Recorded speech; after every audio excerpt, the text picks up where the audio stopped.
Olá, seja bem-vindo à minha segunda aula, à minha segunda live, que eu espero que você tenha visto a primeira. E também agradeço as pessoas que participaram, deixaram as suas contribuições, suas informações. Se você não viu essa primeira ainda, tem uma descrição aqui no vídeo que você vai poder ter acesso. Muito obrigado pela sua participação, pela sua atenção, por você estar doando o seu tempo aqui e juntos estarmos construindo conhecimento, buscando caminhos para que a gente possa enfrentar hoje esse mundo tão doente, tão cheio, principalmente das chamadas doenças crônicas, que são aquelas que os sintomas não são passageiros, que eles acabam ficando. Então, muito obrigado. E a respeito, como eu fiz na aula anterior, eu vou dar uma de mal educado, que eu não vou ficar interagindo, dizendo quem está aqui, quem está participando, para que eu não desfoque do conteúdo. Eu quero entregar um conteúdo para você, e esse conteúdo é bem amplo, no meu entender, bem profundo. Eu vou tentar fazer da forma mais simples possível, até mesmo que eu estou pensando no público leigo, nas pessoas que realmente precisam de uma ajuda, precisam de um despertar, de pensar diferente. Já de antemão aí vou pedindo desculpa para os meus colegas, para os estudantes que esperam conteúdo com uma terminologia mais aprimorada, porque eu vou tentar fazer da forma mais simples possível.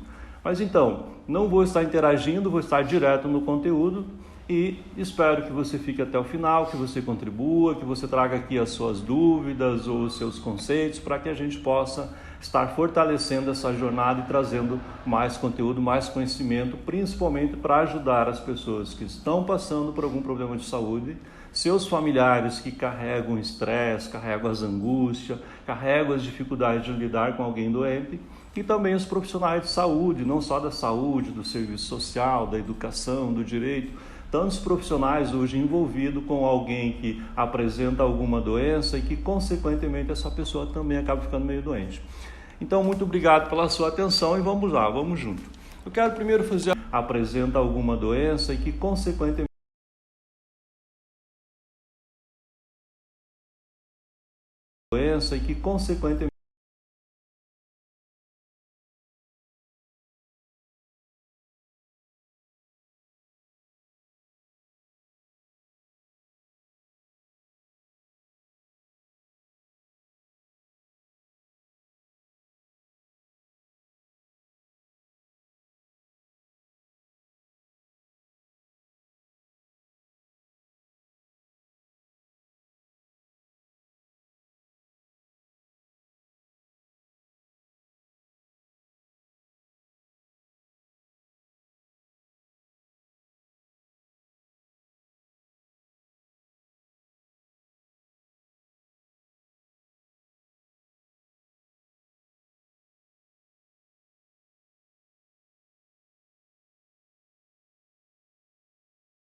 No meio disso tudo, o que a psicologia tem a ver com isso? Para muitas pessoas, quando se fala de psicologia, tem gente que, não, eu já fiz terapia, já fui acompanhado por um psicólogo, me ajudou tal. Tem gente que não quer nem saber, que acha que a psicologia não vai ajudar. Tem gente que acha que a psicologia está relacionada a agravos mentais, distúrbios mentais. Mas quando a gente fala de doenças físicas, o que tem a ver, principalmente as atuais correntes, as atuais teorias da psicologia, de que modo pode ajudar?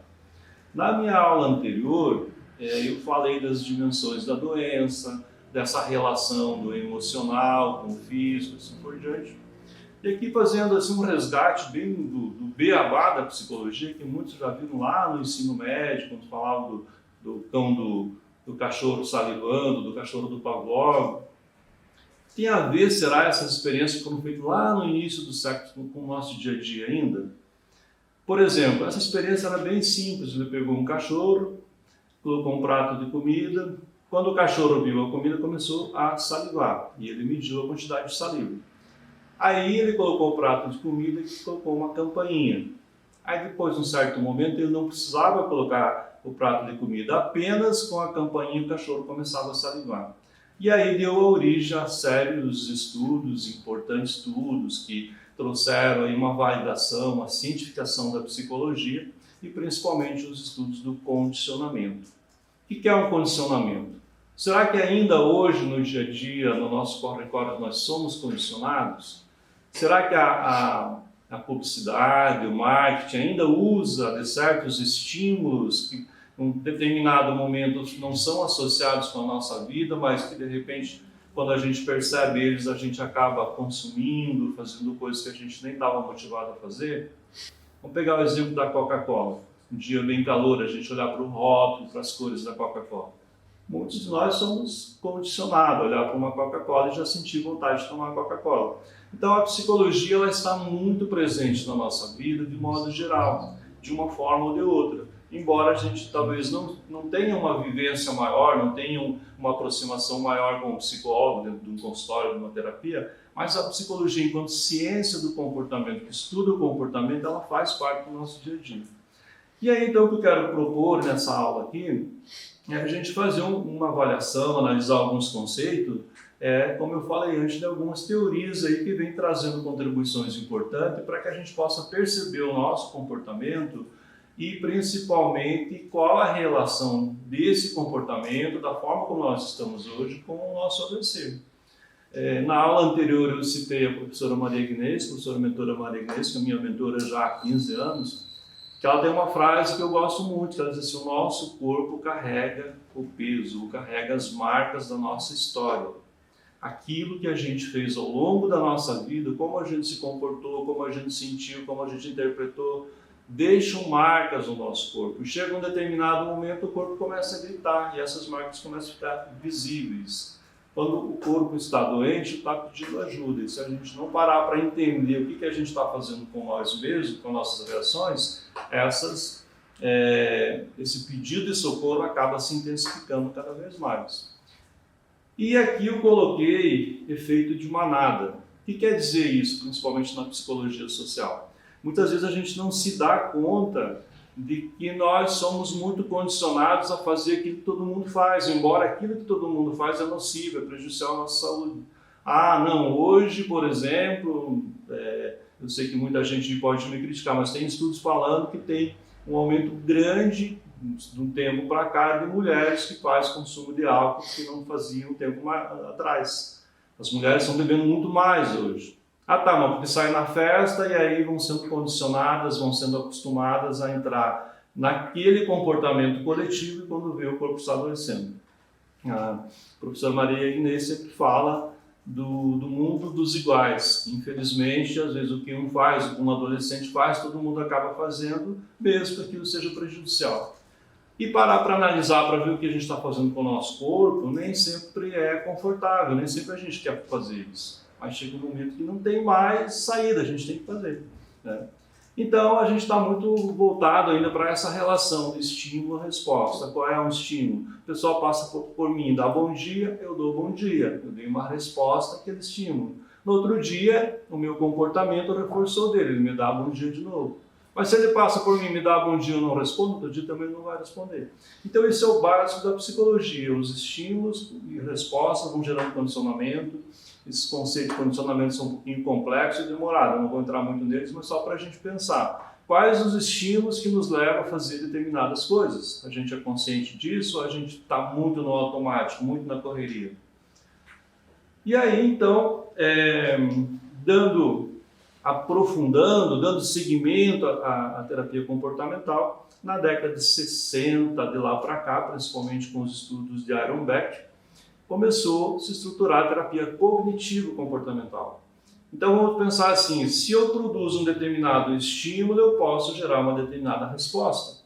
Numa empresa, vou pegar um setor de venda, se eu coloco como estímulo que tantos itens vendidos vai ter tanto de comissão, eu vou produzir tanto de resposta ali, eu vou motivar as pessoas, porque o meu estímulo comissão leva à resposta das pessoas.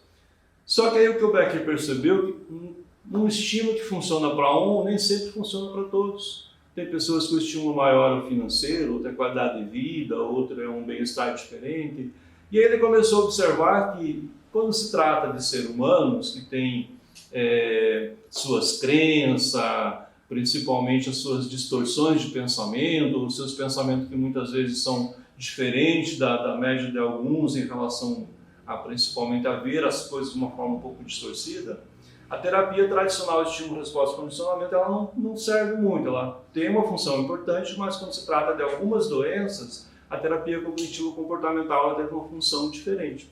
E aí esse esqueminha que eu estou mostrando aqui, bem básico, bem simplificado, para mim diz muita coisa. Então, por exemplo, se tem uma situação, como eu olho, como eu analiso essa situação, gera pensamento. O meu pensamento gera emoção. Não tem como eu pensar e não gerar uma emoção. Se eu olhei e pensei positivo, já é uma emoção boa. Se eu não gostei daquilo que eu vi, a emoção já é negativa. E toda emoção, sem exceção, vai gerar uma reação fisiológica. Eu pensei em alguma coisa, meu corpo já começa a produzir neurotransmissores, hormônios ali que começam a se modificar. E meu corpo gera uma reação que vai gerar um comportamento. Eu vou me aproximar, vou fugir, vou me afastar. Eu sempre gosto de citar o exemplo do limão verde. Se a gente só começar a imaginar, pegar o limão, cortar o limão, espremer ele, tomar o suco dele, só no imaginar tomar o suco do limão a gente começa a salivar. Por que a gente começa a salivar? Porque o pensamento já gerou uma reação. O pensamento gera emoção, gera reação.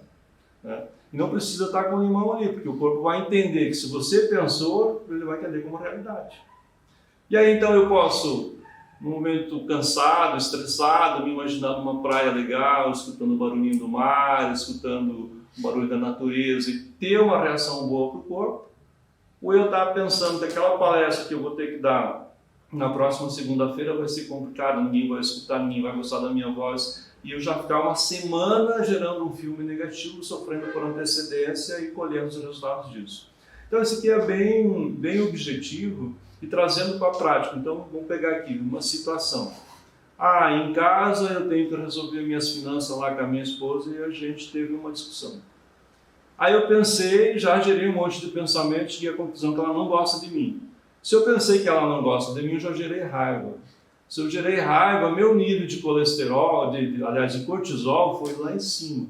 O cortisol, vamos falar grosso modo, é o hormônio do estresse. Cortisol aumentou, caiu a imunidade, meu corpo já tem uma propensão para a doença. E eu aí já tenho toda uma tendência de aumentar mais o estresse. Como eu gerei esse pensamento, essa emoção, a minha tendência também é já gerar um comportamento mais alterado. Agora, se eu mudar a minha forma de pensar, tem uma situação pesada e a gente tem que chegar e conversar e discutir sobre isso.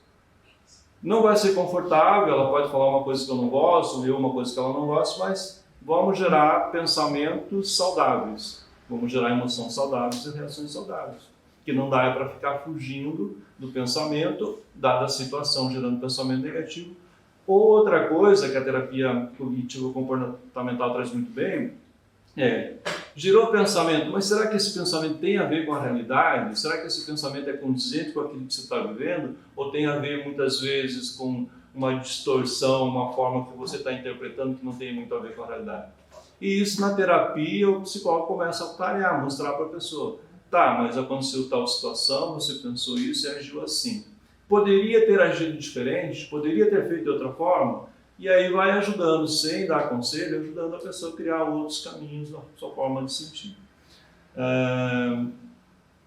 Aqui, então, um dos pontos que eu gosto muito da terapia cognitivo-comportamental é a chamada psicoeducação. Ajudar a pessoa a se ver, perceber a sua reação, perceber os seus pensamentos e, a partir daí, ela ir construindo uma forma diferente de lidar com a sua situação.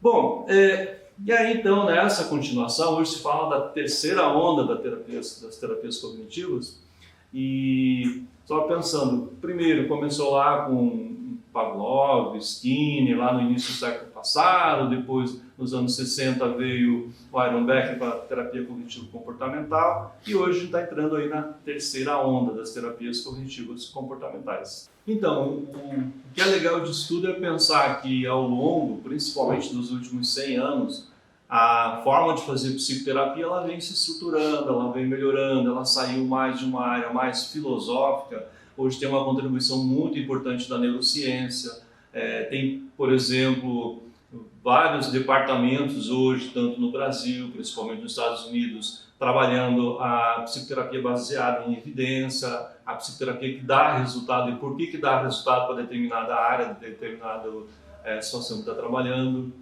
E então, nessa caminhada de a terapia, análise do comportamento, behaviorismo, estímulo-resposta, condicionamento, de repente vem a contribuição da terapia cognitivo-comportamental, anos 60, 70, e dos anos 90 para cá, principalmente, surgiram muitas abordagens extremamente importantes.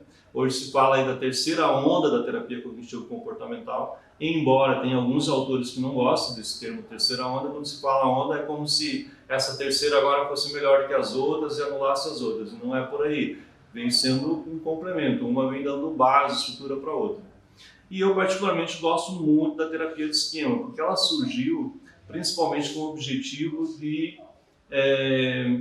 também naqueles casos em que a terapia cognitivo-comportamental de repente não estava dando muito resultado, porque o terapeuta não via muito a motivação da pessoa para fazer terapia, o terapeuta passava algumas atividades para serem feitas fora do horário da terapia, às vezes a pessoa não fazia. E aí o Jeff Young, um grande pesquisador, ele começou reunindo outras abordagens, não só cognitivo-comportamental, ele começou a buscar uma estrutura que desse conta principalmente aí dos principais transtornos de personalidade, pessoas que tinham maiores transtornos de personalidade. Então, na terapia focada em esquema, criado por Jeff Young e seus colaboradores, mescla ensinamentos da terapia cognitivo-comportamental, da teoria do apego, da gestalterapia, das relações objetais, do construtivismo e da psicanálise. Uma coisa legal é que as linhas da psicologia elas caminhavam muito em paralelo, e de repente o Young fala, não, vamos pegar e juntar o que é bom aí e o que é bom fortalecer, fazer as terapias integradas. E aí ele traz o conceito de esquema. Esquema nessa terapia refere-se à estrutura. Embora, às vezes, seja um pouco... Por um lado é fácil entender esquema, teoricamente quando você pega os conceitos lá, às vezes eles não são muito simples. Mas eu gosto de pensar assim, eu fiz aqui um triângulo que eu sempre penso dessa forma. A nossa infância, vamos pensar a base do triângulo lá, nossas principais vivências, nossos principais relacionamentos, nossos principais contatos, formam a base do nosso emocional. Isso não quer dizer que ao longo da nossa vida a gente não vá modificando, a gente não tenha condições de estar nos transformando todos os dias, claro que sim. Mas principalmente essa base fica. Então, por exemplo, se eu tenho hoje 52 anos de idade, quando eu me deparo com muitas situações, a emoção que vem é principalmente aquela lá da infância. E nós somos mais ou menos, aqui eu coloquei uma figura de um computador antigo. Claro que o nosso cérebro é o mais sofisticado dos computadores que existe, nem a NASA tem um computador tão sofisticado em capacidade de armazenamento, processamento, como a nossa capacidade cerebral. Isso a neurociência mostra hoje com muita propriedade. Só que no fundo, muitas vezes nós agimos como se tivesse um computadorzinho velhinho como aquele ali. Pouca capacidade de memória, pouca capacidade de associações, de processamento.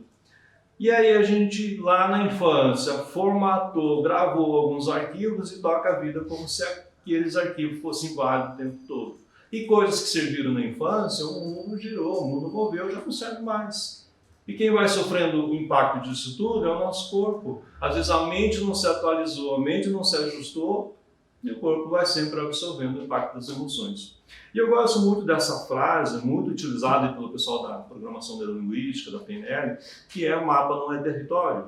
Então aquilo que a gente forma de conceitos sobre a realidade nem sempre é a realidade. O exemplo que eu dei: eu tenho uma palestra para dar daqui a 2 semanas. Aí eu já fico imaginando o público, já fico pensando como é que as pessoas vão reagir, como é que vai ser. Eu criei uma representação daquela realidade, mas quando eu chego lá, às vezes não tem nada a ver com aquilo que eu pensei, porque o mapa interno que eu tinha é diferente da realidade. Agora vamos pensar, se a gente criou um mapa lá na infância, uma visão de mundo, uma percepção de realidade, e a gente traz para a vida o tempo todo sem ajustar isso, é complicado.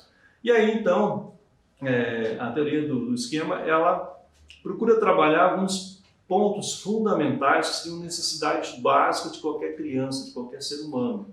Começando pela necessidade de aceitação, de ser desejada, de ser querida, que aí tem uma importante contribuição à teoria de apego. E aí, se por um lado a criança, por alguma razão, passou, ou ela interpretou, ou ela sentiu alguma sensação de desconexão ou rejeição, e ela partiu do princípio que as suas necessidades básicas não foram supridas, necessidades de proteção, de empatia, seu acolhimento na chegada desse mundo não foi satisfeita, esse indivíduo pode crescer e tocar a sua vida com sensação de abandono, instabilidade, privação emocional, isolamento social, alienação, indesegibilidade social, defectividade e vergonha, desconfiança e abuso. O que é defectividade? Sensação de que eu sou errado, eu tenho alguma coisa errada comigo. E levar essa programação vida fora. Segundo domínio, como ele chama, é autonomia e desempenho prejudicado. E, infelizmente, a gente sabe que tem uma frase que eu gosto muito, que diz assim: sempre que a criança pode fazer alguma coisa por ela e a mãe e o pai faz, não deixa ela fazer, já está de alguma forma prejudicando a autonomia dela. Então, quando a criança vem de uma superproteção muito forte, não consegue fazer nada, não consegue tomar um ventinho, não consegue botar o pé no chão, porque os pais estão sempre muito em cima, e ela cresce com a sensação. Então, pessoas com esquema de domínio podem apresentar a diversidade para viverem suas vidas de maneira autônoma e funcional. Ela cresce com a sensação de que ela tem que ser dependente, que ela não consegue andar com as próprias pernas. E principalmente com a sensação de fracasso, vulnerabilidade, emaranhamento, independência e incompetência. O que é emaranhamento? Emaranhado. Vamos pegar duas linhas toda enrolada no novelo de lã, e como não consegue se soltar. Vamos pensar aquela pessoa que está com 30, 40 anos, não conseguiu sair de perto dos pais, não conseguiu morar sozinho, está emaranhado com a família, porque não aprendeu a ter autonomia.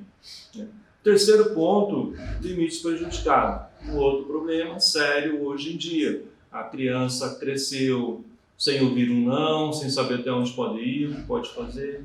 Ele coloca dificuldades para respeitar os direitos de outras pessoas e entender o seu espaço de atuação.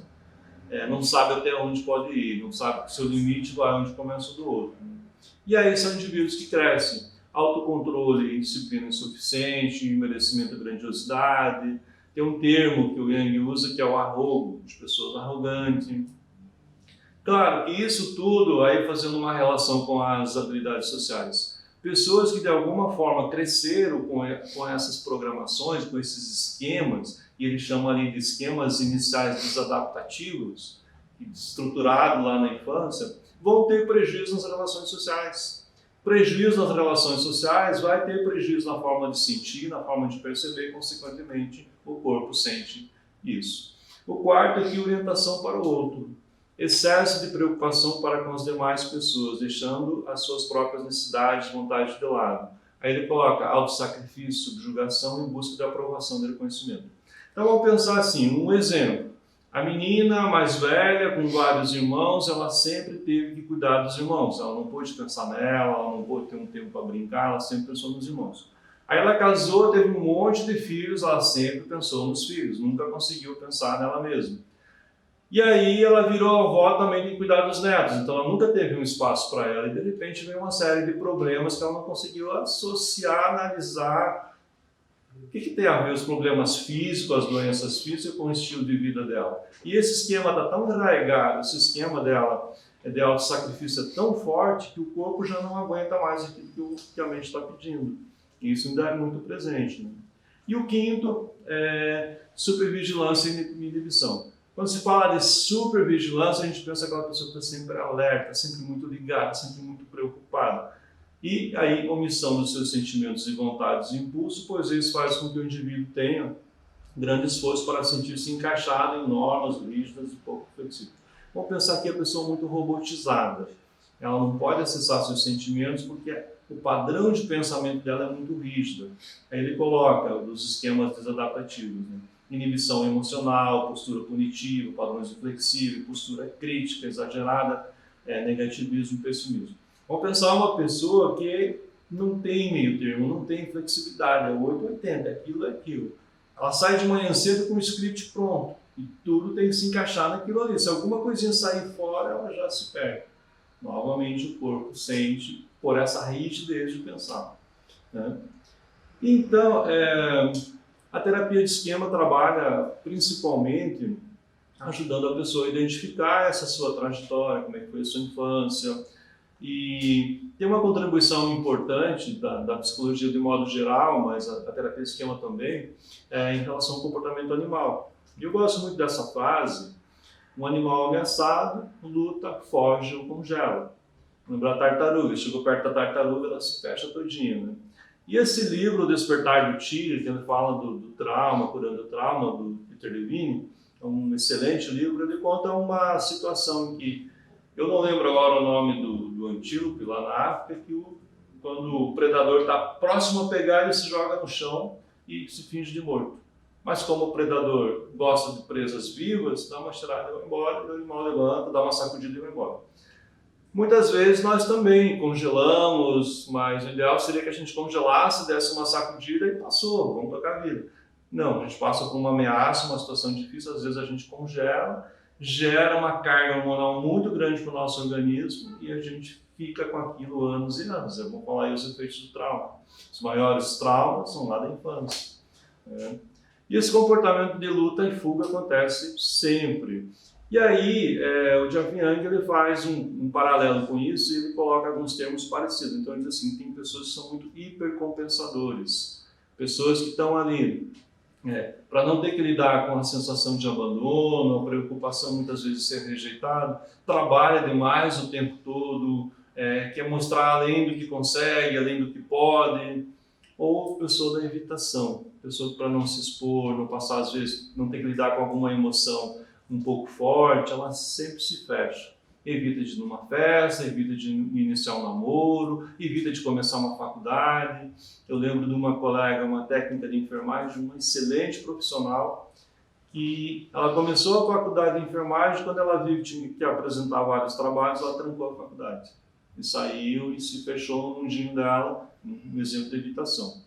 E ele usa também o termo de resignação. Resignação seria, eu sou submisso à vontade dos outros porque eu entendo que eu não posso mudar. Tem aquela pessoa que às vezes está num casamento infeliz porque acha que não pode mudar, porque os esquemas dela mostram para ela que a vida dela é aquilo, está num emprego que não gosta, está numa situação que não lhe agrada, mas ela é resignada, ela não faz nada para mudar porque tem toda uma programação mental por trás disso.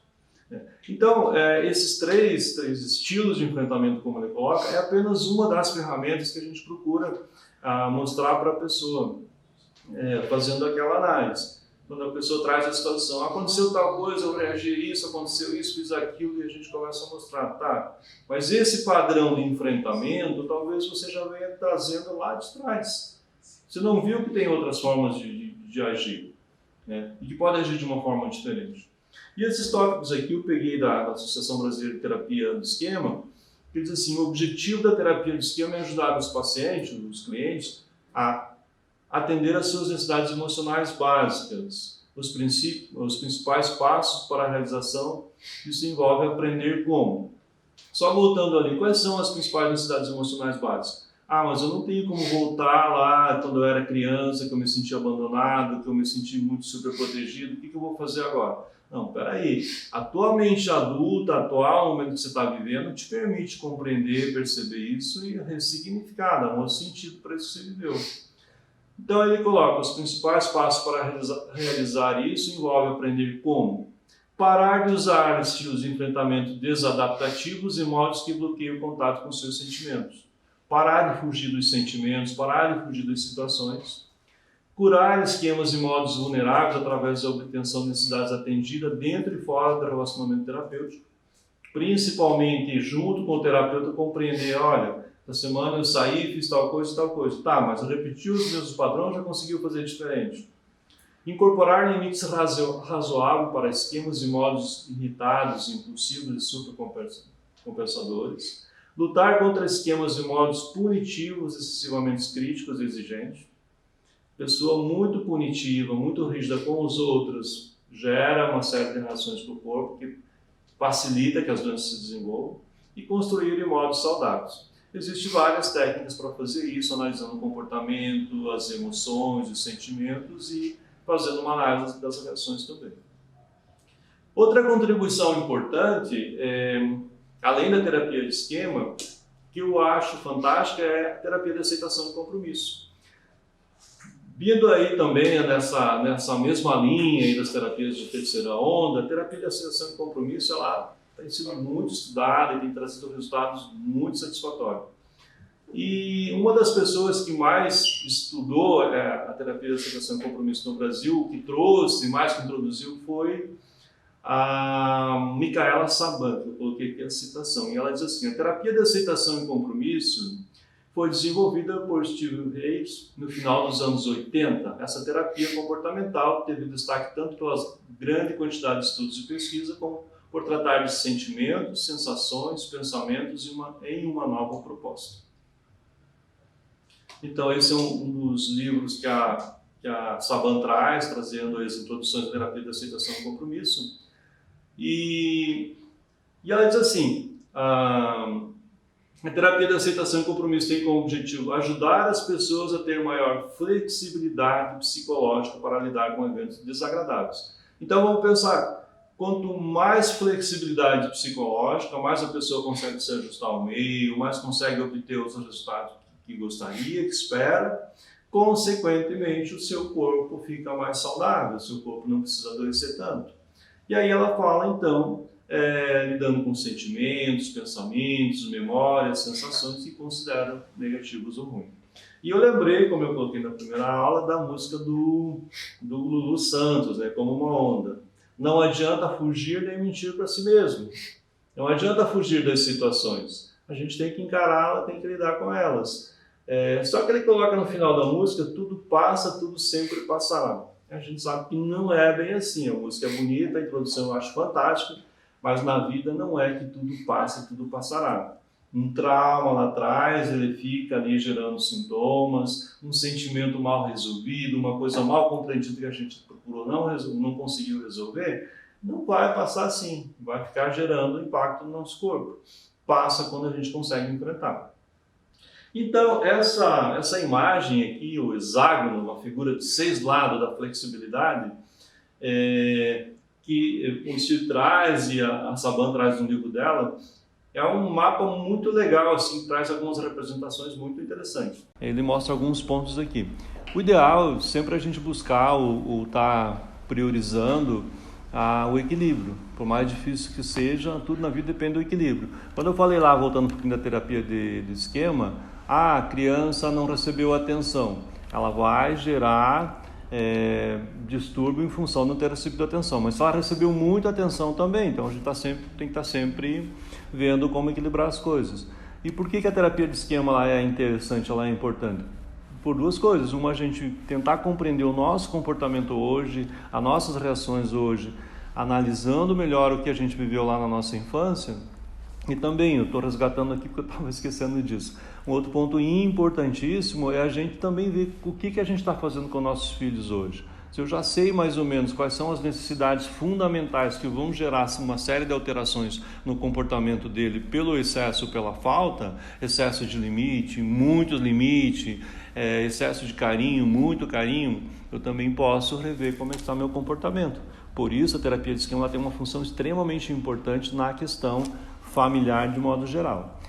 Mas voltando aqui para a terapia de aceitação e compromisso, então começando aqui pelo termo aceitação. Aceitação não é resignar, não é simplesmente baixar a cabeça e dizer amém para tudo e deu. Essa mãe ela faz uma relação bem importante entre sofrimento limpo e sofrimento sujo. Então, por exemplo, o que é um sofrimento sujo? Algo que não me acrescenta em nada, que eu estou sofrendo por antecedência, por ansiedade, porque eu vou ter que dar aquela palestra lá daqui a 2 semanas. E chego na hora e vejo que não é nada disso. Um sofrimento que eu posso muito bem aceitar, que eu fico ansioso, que eu fico um pouco preocupado, que eu tenho algumas inseguranças. Eu posso aceitar que o meu comportamento não é 100% como eu gostaria, mas tem coisas que eu vou mudando, vou melhorando. É aceitar as coisas que estão acontecendo. O sofrimento limpo é aceitar que eu estou sofrendo porque eu perdi um emprego, eu perdi um relacionamento importante, ou agora eu perdi uma parte importante da minha saúde que eu vou ter que lidar com uma doença crônica. São sentimentos que a gente entende que faz parte da vida e a gente vai ter que lidar com eles. Aceitar que eu tenho insegurança, que eu tenho ansiedade, que eu tenho algumas preocupações com o meu financeiro, com o meu futuro, faz parte do dia a dia.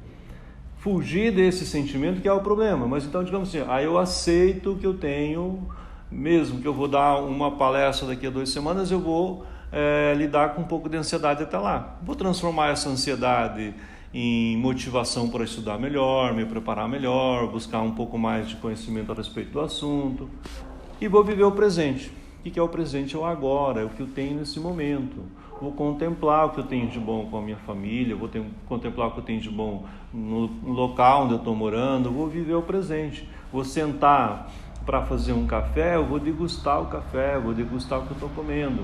Não é sentar para comer uma torta maravilhosa, pensando nos problemas que eu tenho que resolver depois, o trabalho que ainda está por fazer.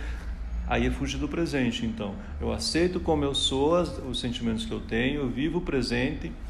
O terceiro aspecto que ele coloca são valores. Quais são meus valores? Meus valores, meus compromissos com aquilo que eu quero, com as pessoas que estão próximas a mim, com a minha honestidade, com a minha ética. E o quarto são ações com compromisso. Então, não é, voltando lá no extremo da aceitação, não é porque eu tenho ansiedade para falar em público que eu vou cancelar o curso importante. Não, eu vou fazer o curso mesmo que eu saiba que eu vou passar por alguns altos e baixos no curso. Self como conceito. Esse termo self, alguns traduzem como eu, outro como self, vamos pensar no nosso eu. Como eu me vejo na situação? Quem sou eu para ir fazer aquela palestra daqui a 2 semanas? Quem sou eu para me ver diante desse cargo que eu estou ocupando agora? Quem sou eu para me ver diante dessas reuniões de pessoas, dessa situação social? Como é que está o meu eu aqui? E um termo fantástico que a teoria traz, que o Steve traz, é a desfusão. Quando eu vou viver o presente, eu tenho uma experiência nova pela frente, eu tenho que entender que essa experiência nova vai me gerar novos sentimentos. Então, um exemplo. Um ano atrás eu fui conversar com o meu chefe para pedir um aumento. Ele me deu uma bronca danada, me deu um aumento de trabalho. Mas agora eu estou percebendo que está na hora de ir lá e conversar com ele de novo. Muita coisa mudou, assumi mais responsabilidade, estou fazendo bem feito o meu trabalho. Mas aí qual é a emoção que vem? Eu vou lá e vou levar outra bronca. Então eu não vou. Minha ação comprometida já era. Se comprometeu com a minha evitação, com a minha fuga. Vou sair pela tangente. Ou eu paro para pensar que o momento é outro, que a situação é outra, que eu não tenho que trazer aquele sentimento lá de trás, que eu vou com o sentimento que surgiu agora. Então, viver a realidade, viver o presente, é viver o sentimento do presente, não estar sempre com o sentimento lá de trás.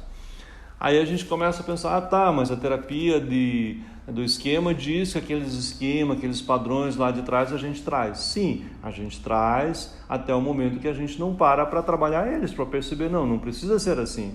Por isso eu vejo que a terapia de aceitação e compromisso, ela vem complementando, trazendo mais ferramenta para trabalhar até com aqueles esquemas desadaptativos que a gente percebe na teoria do esquema.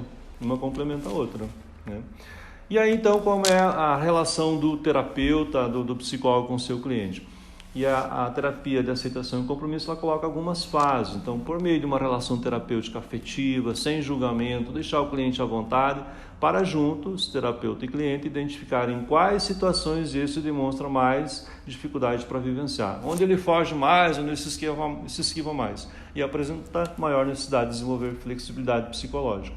Ou seja, na conversa, na conduta da pessoa, mostrar para ela sem ficar dando conselho, dizendo faça isso, faça aquilo, mas mostrar para ela onde ela está tendo mais dificuldade de flexibilidade psicológica. Estabelecer o objetivo da terapia. Então, a terapia não é uma conversa sem fundamento, sem um direcionamento, uma conversa solta. Identificar como o cliente lida com suas resistências, escolhas e ações, como lida com a sua história de vida, supera o que considera mais desagradável e estabelece compromissos com as suas metas pessoais.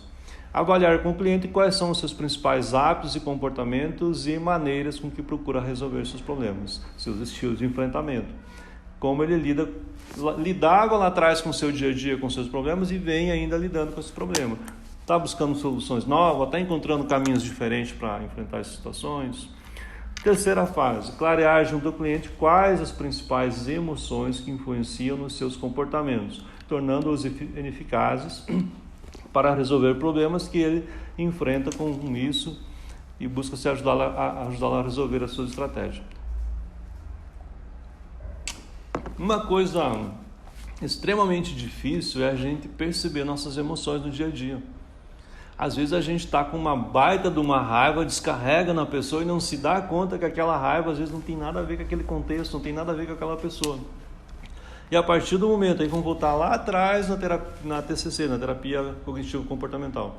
A partir do momento que uma situação me gerou uma emoção, eu identifico essa emoção, eu percebo o que eu estou fazendo com ela, eu já começo, peraí, eu posso mudar a forma de pensar, mudar essa emoção. Mas identificar as emoções precisa de um treino. E muitas vezes esse treino exige um acompanhamento psicológico, um profissional com o terapeuta. Terceira fase, através de alguns exercícios específicos, o terapeuta ajuda o cliente a entender sentimentos que ele desenvolveu no seu passado e como costuma se sentir diante de uma situação nova, procurando com isso diminuir a fusão cognitiva, sentindo-se mais livre para viver cada situação como única, usufruindo toda a sua singularidade. Não tem que ficar preso às emoções do passado, pode identificar as emoções do passado, identificar os esquemas que ficaram lá atrás, que gerou lá atrás, mas viver uma situação nova. Isso é liberdade no sentir, no perceber. Quarta fase, ajudar o paciente a aprofundar a percepção que tem de si, suas reações automáticas e crenças literais. Tem muito a ver com a TCC também, com a terapia cognitivo-comportamental, que já trabalha muito isso. Quais são as crenças centrais, quais são as principais crenças que vêm lá da infância. E a quinta fase, ajudar o cliente estar mais ciente, tem um errinho ali, das suas emoções, sua capacidade de enfrentamento, de viver o presente, sentindo-se mais capaz de lidar com situações do seu cotidiano, mesmo que elas pareçam desagradáveis. Então o terapeuta procura lhe ajudar a rever a direção que está dando para a sua vida, seus objetivos e ações necessárias para obter mais êxito naquilo que esse se propõe. E a última fase, o terapeuta procura ajudar o cliente a fortalecer a sua persistência, focando ações compromissadas com seus objetivos de vida. Mesmo que estenda de vez em quando se esquivar, fugir, deixar de lado as situações mais desagradáveis, na terapia o terapeuta começa a mostrar para ele, mas se tu continuar fazendo isso, quais as consequências? O que você vai colher? O que você vai conseguir com esse comportamento? E ajudando ele a perceber suas sensações, memórias, que funcionam como aliados, tendo a sua história de vida como fonte de aprendizado e não como obstáculos estimuladores. Olha que interessante, a pessoa conseguir pegar a sua história de vida. Parece meio utópico, mas não é. Mas a minha história de vida foi terrível, a minha infância foi complicada, a minha adolescência foi complicada.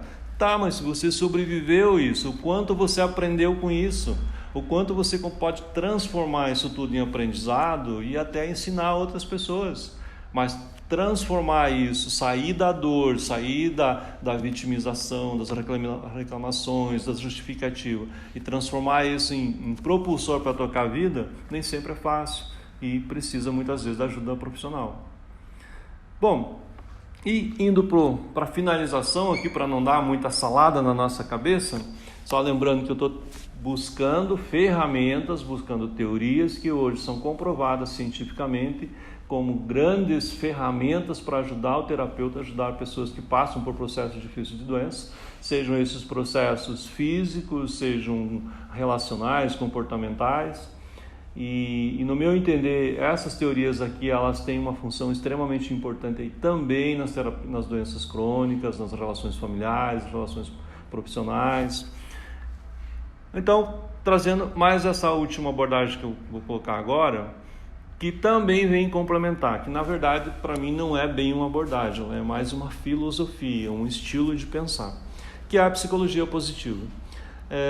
Então, estudos apontam que, principalmente depois da Segunda Guerra Mundial, a psicologia clínica focou seus estudos quase que exclusivamente na compreensão de sofrimento humano e nas doenças mentais. Quer dizer, a partir de 40 para cá, a psicologia clínica focou mais aí acompanhando a psiquiatria, aos distúrbios mentais, ao manual estatístico de doenças mentais. E muitos psicólogos, muitas teorias, muitas correntes focaram muito as doenças, os distúrbios, a pessoa literalmente doente.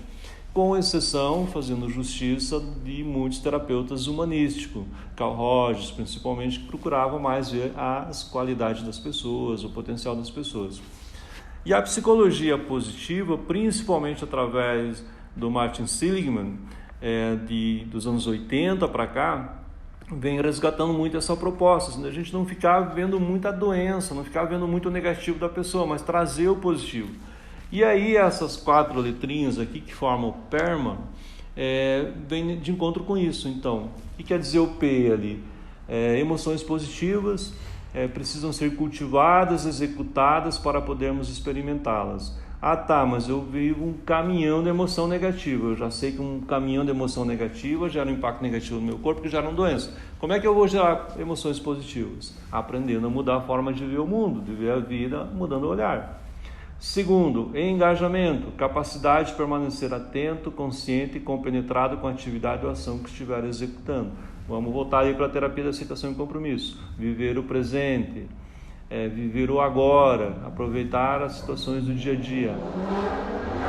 Terceiro, relacionamentos. A quantidade e a qualidade das relações que estabelecemos com os outros é a chave para gerarmos bem-estar. Quarto, sentido, usar as virtudes pessoais em prol de um bem maior, agir em prol de um significado, de um sentido de valor, sentido da vida, compreender de uma forma mais clara o porquê, o viver, o lidar com os desafios no dia a dia.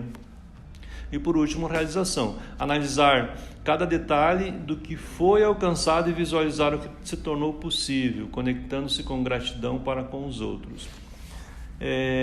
Essas palavrinhas aqui, como eu falei, é uma filosofia de vida, algo a ser conquistado todos os dias, ser buscado todos os dias. E aí, eu peguei emprestado lá desse site essa figura que eu achei muito legal, da forma como eles colocaram, assim, parece uma tabela periódica, né? Que a psicologia positiva, ela busca muito as virtudes, as forças do caráter. E aqui ele coloca as 6 virtudes principais com as 24 forças do caráter, principalmente a sabedoria, como virtude, a humanidade, a justiça, a moderação, a coragem e a transcendência. Então vamos dizer assim, mas então eu vou fazer terapia, eu vou me buscar mais, vou ler mais para eu ser uma pessoa mais positiva, para eu estar mais engajada nessa onda da psicologia positiva. Sim, é possível. É possível sair daqueles sentimentos que machucam, que fazem o outro sofrer, que causam doença, e buscar ver em que pé você está em relação a esses pontos todos. Então, por exemplo, quando ele coloca sabedoria, qual é a sua criatividade, a sua curiosidade a descobrir coisas novas, amor ao aprendizado, mente aberta, buscando novas perspectivas. Humanidade, generosidade para com o próximo, deixar fluir o amor, dar e receber amor, a inteligência emocional. Justiça, liderança, trabalho em equipe. Não, eu trabalho muito bem isolado, eu faço muito bem meu trabalho e não gosto de me envolver com pessoas. Vai continuar isolado e a solidão pode ser também uma causa de doença. Ali a moderação, capacidade de perdoar, desenvolver a humildade, a prudência, o autocontrole. Autocontrole, voltando lá na terapia de esquema, não agir com impulsos, não agir, ou pelo menos buscar trabalhar mais esses impulsos quando vê já fez, né? Coragem, buscar a bravura, a integridade, a perseverança, a vitalidade. E aqui que ele fala de transcendência, a admiração da beleza e excelência, buscar a gratidão, aprender a agradecer pelas coisas, fortalecer a esperança, o humor e a espiritualidade. Esses aqui são pontos básicos da terapia positiva. Então, finalizando, só agora, eu no primeiro vídeo, na primeira aula, eu fiz um questionamento no final. O que é a habilidade social? Tem vários conceitos, vários autores trabalhando em habilidades sociais. Mas eu gostei muito desse aqui da Villanueva, que ela coloca assim: define-se habilidades sociais como um conjunto de hábitos, condutas, pensamentos e emoções que nos permite comunicarmos com os demais de forma eficaz, de modo que possamos manter relações interpessoais satisfatórias, sentindo-nos bem, obtendo o que queremos, onde as outras pessoas não nos impeçam de atingirmos nossos objetivos, ou também de contribuirmos para o objetivo de outras pessoas, né? E aí, então, finalizando, um outro site, aí, numa literatura internacional, eu encontrei esse significado assim: defenda a importância de um conjunto de habilidades sociais e emocionais conhecido como modelo Big Five, que organiza tais habilidades em 5 importantes categorias, entre elas: abertura à experiência, estar com a mente aberta; consciência, desempenho da tarefa, viver o agora, viver o presente; estabilidade emocional, buscar a regulação emocional, não ter que viver os altos e baixos e à custa de medicação; extroversão, envolver-se com os outros, fortalecer as relações sociais; amabilidade e colaboração. Esse conceito aqui vem de encontro com a psicologia positiva. A psicologia positiva vem de encontro com a terapia da aceitação e compromisso. A terapia da aceitação e compromisso fortalece a terapia de esquema, que vem todos fortalecendo aí as terapias cognitivo-comportamental. Tudo isso para quê? Para que a gente possa fortalecer a promoção da saúde. Eu fiz aqui em forma de um semáforo: o verde, promoção; o amarelo, prevenção; e o vermelho, tratamento. Para a gente não precisar chegar no tratamento, a gente tem que fortalecer a promoção. O que é a promoção? Viver bem em cada momento. Prevenção é cuidar mais com os excessos, com a bebida, com os excessos de sentimentos negativos, assim por diante. Espero que você tenha gostado, que você deixe seus comentários, que você compartilhe seu vídeo, que você de alguma forma contribua para que essas ideias aqui sejam melhoradas naquilo que você não gostou, que você quer criticar. Eu estou aprendendo com você, estou ensinando aquilo que eu sei. Então vamos fazer aí uma força para fazer uma jornada excelente aí para ajudar as pessoas, familiares, profissionais que estão lidando hoje com esse mundo tão doente aí das doenças crônicas, que não é uma gripinha que passa de uma hora para outra. Muito obrigado por você estar aqui comigo até agora, e temos um terceiro vídeo onde eu vou falar da terapia comunitária, que eu falei foquei o tratamento mais terapeuta-cliente. A terapia comunitária ela é fantástica, que ela fala do grupo, trabalho em grupo. Muito obrigado.